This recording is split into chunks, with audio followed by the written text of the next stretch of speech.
আসসালামু আলাইকুম। আমি doctor Parvin Akhter Banu, senior consultant oncologist, ল্যাব-8 cancer hospital and super speciality সেন্টারে কাজ করছি। আজ 7 এপ্রিল ওয়ার্ল্ড হেলথ ডে। এটা অবজার্ভ করা হয় এই 7 এপ্রিল সারা পৃথিবীতে, এবং এটার থিম হলো together for health, stand with science.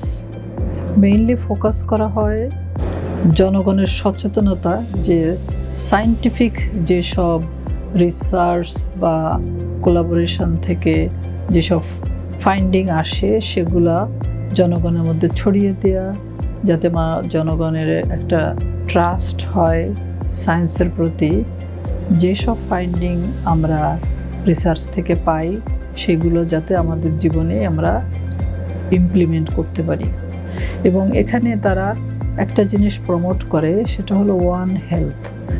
One health বলতে বোঝাচ্ছে যে এটা একটা অ্যাপ্রোচ যেখানে হাইলাইট করা হয় connection between human, animal, plant, as a whole planetary health.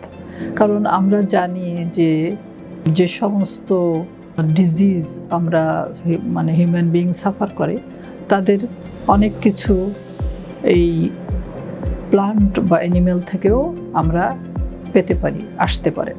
এটাকে বলা হয় জুনোটিক ডিজিজ। তো প্ল্যানেটারি হেলথ মানে অ্যাজ এ হোল আমাদের হোল ওয়ার্ল্ডের হেলথ। সুতরাং আমরা শুধু যে আমরা ভালো থাকব সেটা সম্ভব না যদি আমরা আমাদের অন্য প্রাণী বা পরিবেশ বা আমাদের যেখান থেকে খাদ্যের সোর্সিং হয়, প্লান্টস, এগুলো যদি আমরা টেক কেয়ার না করি তাহলে আমরা ভালো থাকতে পারবো না। সেই জন্যে এখানে বলা হয়েছে, এটা ফোকাস করা হয়েছে ওয়ান হেলথ। ইনফেকশন এবং অন্যান্য যে সমস্ত স্মোকিং, এনভায়রনমেন্টাল পলিউশন, এসব দিয়ে আমরা জানি যে ক্যান্সারের একটা বড় ভূমিকা আছে এখানে। তো ক্যান্সার যদি আমরা আর্লি স্টেজে ধরা পড়ে এবং যে বিভিন্ন রকম লক্ষণের কথা আমরা সবসময় বলে থাকি ক্যান্সারে, যে কোথাও কোনো অস্বাভাবিক গোটা দেখা বা ক্রনিক পেইন, ক্রনিক কাশি, পেশাব পায়খানা আটকে যাওয়া বা সমস্যা হওয়া, বিভিন্ন রকম সিমটম যদি দীর্ঘমেয়াদী হয়, 1-2 সপ্তাহের বেশি হয়, তাহলে অবশ্যই ডাক্তারের কাছে যেতে হবে, আমাদের সচেতন থাকতে হবে।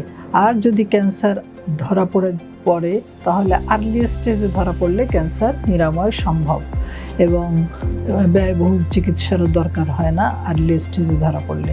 ক্যান্সারের চিকিৎসা যেমন আমরা জানি সার্জারি, কেমোথেরাপি, রেডিওথেরাপি, এসব দিয়েই করা হয়, ইমিউনোথেরাপি, টার্গেটেড থেরাপি, এগুলো সব বাংলাদেশে সম্ভব। এবং আমাদের এই ল্যাব-8 ক্যান্সার হসপিটালে এই সবগুলো ট্রিটমেন্টের ফ্যাসিলিটি আছে। এটা একটা পূর্ণাঙ্গ ক্যান্সার হসপিটাল, যেখানে যদি ক্যান্সার চিকিৎসার জন্য কেউ আসে তাহলে তাকে আর বিদেশে যাওয়ার কোনো প্রয়োজন হয় না। তো ধন্যবাদ। আপনারা সবাই স্বাস্থ্য সচেতন থাকবেন, আশা করি সুস্থ থাকবেন, ভালো থাকবেন। আসসালামু আলাইকুম।